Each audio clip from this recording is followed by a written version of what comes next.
안녕하세요. 오늘 저희가 함께 좀 깊이 살펴볼 자료는요, 마음의 평화와 하느님의 기억에서 발췌한 내용입니다. 이걸 통해서 내면의 평화를 어떻게 찾는지, 또 그 마음속 갈등 너머에 있다는 깊은 진실, 여기서 말하는 하느님의 기억에 어떻게 다가갈 수 있을지 같이 한번 탐구해 보려고 해요. 네, 맞습니다. 우리가 좀 집중해 볼 부분은 왜 당신 마음속이 또 전쟁터 같을까? 이런 느낌 있잖아요. 그리고 그 갈등의 진짜 정체가 뭘까? 이걸 이해하는 거예요. 조용한 마음에만 신성한 기억이 찾아온다. 이 생각부터가 되게 흥미롭지 않나요? 그렇죠. 여기서 핵심 질문은 이거예요. 당신 안에서 벌어지는 그 싸움, 그게 정말 실제하는 걸까요? 아니면 혹시 스스로 만들어낸 어떤 환영이랑 싸우고 있는 건 아닐까? 이 가능성이죠. 이 자료가 바로 그 갈등의 본질, 그리고 평화로 가는 길을 꽤 흥미롭게 보여줍니다. 어쩌면 당신이 느끼는 그 내면의 전쟁이요, 실은 당신의 근원, 그러니까 신을 향한 전쟁일 수도 있다는 거죠. 근데 이건 결코 이길 수도 없고 또 원하지도 않는 그런 싸움이라는 점, 이걸 좀 파고들 필요가 있겠습니다. 네.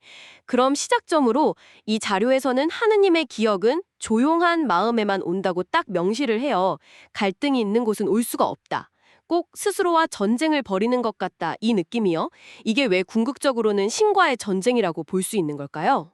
이 글의 관점에서 보면요, 그 내면의 갈등이라는 건 에고라고 부르는 것 있잖아요.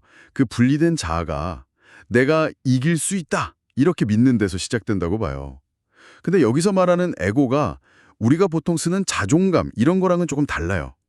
그보단 근원적인 실제, 그러니까 신과 나를 분리시키고 대립시키는 그런 생각 체계, 이걸 말하는 거죠. 이 에고는 본질적으로 신과 전쟁 상태에 있다고 보는 거예요. 그러니 나 자신과의 싸움이 곧 신과의 싸움이다.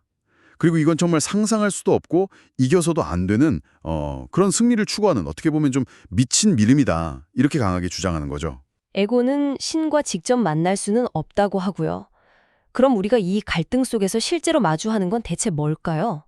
신이 아니라면 말이죠. 이 자료에 따르면요, 우리는 신체, 그러니까 몸이죠. 에고가 여기가 내 집이야 라고 선택했다고 믿는 바로 그 지점에서 만난다고 해요. 이게 자기 자신에 대한 근본적인 오해, 즉 환상과 에고가 딱 결합하는 지점이라는 거죠. 환상과 에고의 결합. 네. 근데 생각해보면 환상은 실체가 없잖아요. 그렇죠. 마치 사막의 신기루처럼요.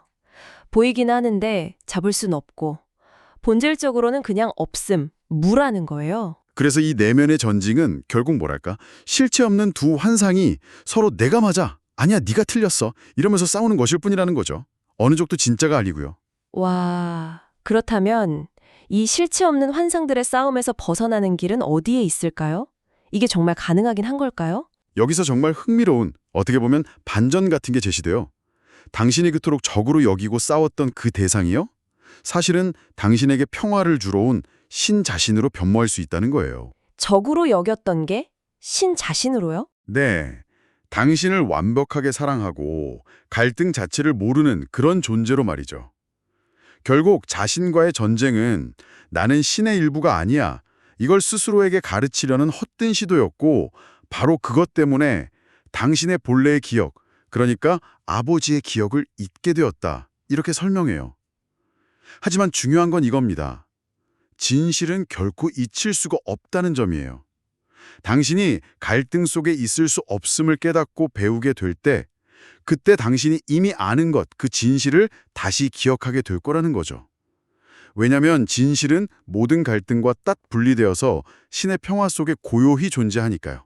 갈등 자체가 불가능하다는 걸 깨닫는 것.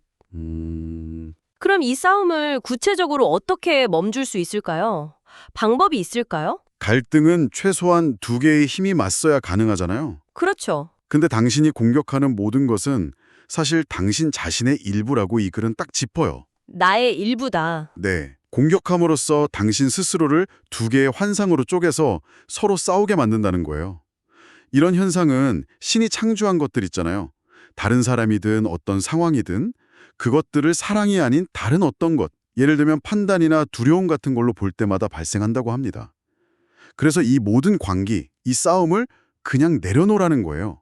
그리고 당신의 조용한 마음 속에서 여전히 빛나고 있는 하느님의 기억으로 평화롭게 돌아가라, 이렇게 권유하는 거죠. 왜냐하면 환상은 진실 앞에 딱 놓이면 힘없이 사라지니까요. 진실 앞에선 사라진다. 네. 당신은 본래 신의 집에 낯선 존재가 아니라는 거예요. 그러니까 용서를 통해서 죄책감 같은 믿음을 없애고 평화 속에서 당신의 형제, 즉 다른 모든 존재를 환영하라고 말합니다. 평화는 스스로 막 확장되지만 전쟁은 두려움만 낳는다는 거죠.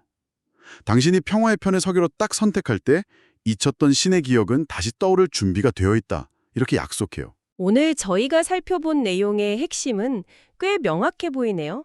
우리 내면의 그 갈등이라는 건 실체가 없는 환상들의 싸움일 뿐이고 진짜 평화와 진짜 나는 그 소란 너머에 조용히 있다는 거군요. 에고와의 전쟁을 멈추고 그 조용한 마음자리로 돌아설 때 우리는 본래의 평화와 신의 기억이라고 부르는 그 연결감을 되찾을 수 있다. 이런 메시지 같아요. 정확합니다.